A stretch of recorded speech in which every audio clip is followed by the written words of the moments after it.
What's happening, folks? How we living? Check us out. I just bought my Zzp throttle body for my Cadillac Ats, and it's on its way right now. It's literally on its way. I'm waiting for that sucker to come in. I'm not going to install it until tomorrow morning because it's already, it's already 1 o'clock, and it's baking out there. It's hot as hell. Not want to be on that driveway. I got a little shade still, but yeah, I'm just gonna work on it tomorrow morning when it's not that hot out there. Otherwise I'll be sweating like a pig. Now I want to show you something because this was kind of interesting. I bought this thing for where we at? This history. Come on, man, I thought that I had this shit ready already. So I bought this, as you can see, $299, right? The seller is Zzp themselves, and after all is said and done, that's Zzp right there.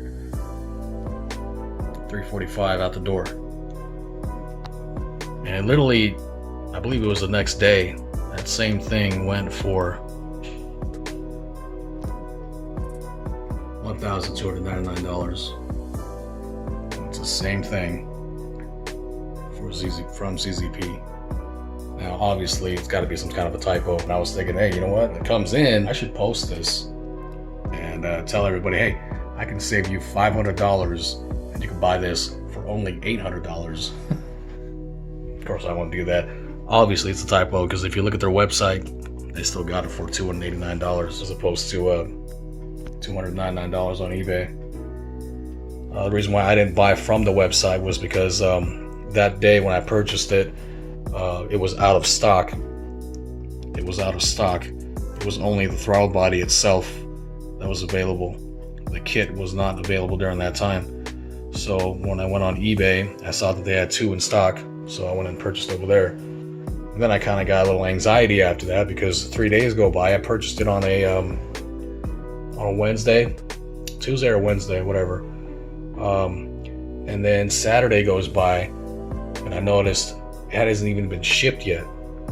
So I sent them an email for a little push, and on Tuesday the following week they finally shipped it out. They created a label, and today, Thursday, that's where we stand. I probably won't do a video on installation. There's tons of videos on that. It's very easy to do. Zzp's website have their own little tutorial video on how to install this on a Camaro, which is the same setup as the Cadillac Ats. There are tons of YouTube videos on how to do that. It's pretty self-explanatory. I'm probably not even gonna do a YouTube video on me installing it. I probably will, I probably won't. I did notice that there are some struggles on this, and those struggles would be the charge pipe, removing the charge pipe, because it's stuck in there with the pipe that goes from the intercooler.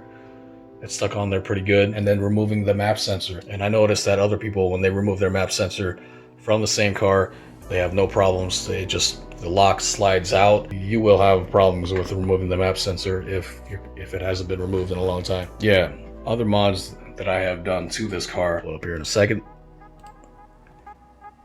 is a Mishimoto silicone induction hose. I didn't get the whole intake kit that Zzp offers or other companies offer because I didn't think it was necessary. Reason why is because, first of all, in the stock box, I already have a drop-in K&N filter. And I don't have the car with me right now. My wife's got the car right now, so I can't show you. But I do have a stock photo of the car before I did anything to it. Alright, so here's why I didn't feel that I need the entire intake kit for this Cadillac. The air goes in, right? If I had the whole kit and I had that wall right there that separates hot air from the cold air, cold or not, that air is going directly into the turbo, then into the intercooler. When it goes into the turbo, obviously it's going to heat up tenfold. Then it's going to go into the intercooler. all I was looking for, and I'm not hating on people that have this. Honestly, if someone were to hand me one, like just hand me the whole kit, I'll install it. I'm just not going to spend the money when really all I'm looking for is less turbulence. I need more dynamic, free-flowing air, and I don't need that ring right there and the intake silencer that's just going to block flow. You know, I need that. I need less turbulence.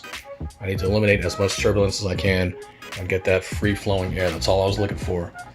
And with the with the K&N drop-in air filter that I replaced with the stock air filter, that freed up a lot of air. Just that alone, that was the first thing I ever did to this car, was change that stock filter with a K&N drop-in. Just that alone, the power gains were already noticeable. So adding a free-flowing pipe such as that really helped out on that front. But I just don't feel like I want to spend the $300, $400, $500 on the entire kit when all it is that it's going to that turbo and it's going to heat up. I mean, honestly, if you just put the drop-in K&N filter and leave that stock, you would already feel a noticeable difference.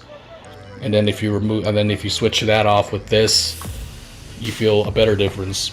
And then if you clean that MAF sensor, it performs better. And if you clean the MAP sensor, this is the MAP sensor, which comes from that pipe, you'll also notice a pretty good difference in power gains, smoother idling and all that. Yeah, free-flowing dynamic air movement was my prerogative on this front in this case.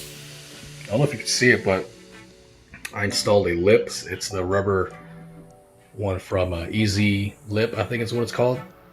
And you got to cut it to the shape and everything, and then I had to use a blow dryer, some alcohol, all that good stuff. And it works fine. I think it makes the front look more, full. It looks better. And if I were to hit a curb, or if I were to park up to a curb, that rubber thing would withstand all the rubbing and shoving and scraping and all that stuff. That's what it was designed to do, as opposed to the plastic lip, which would look better. If I were to get a carbon fiber lip or a plastic lip, it would definitely look better, but it has more of a chance of cracking or scratching up and all that stuff because of all the rocks. I do a lot of freeway driving, going to work and stuff. I do a lot of freeway driving, so I know that's gonna get all beat up. My headlights are already getting the corrode. Shoot, I was out earlier today. I was actually gonna take it to the shop, just drive into a shop and have them restore my headlights. I've been doing it myself. What I did was I bought those cheap headlight restoration kits, and man, that thing is just garbage. So yeah, there we go. Works for me. I'll leave you with that. Peace out.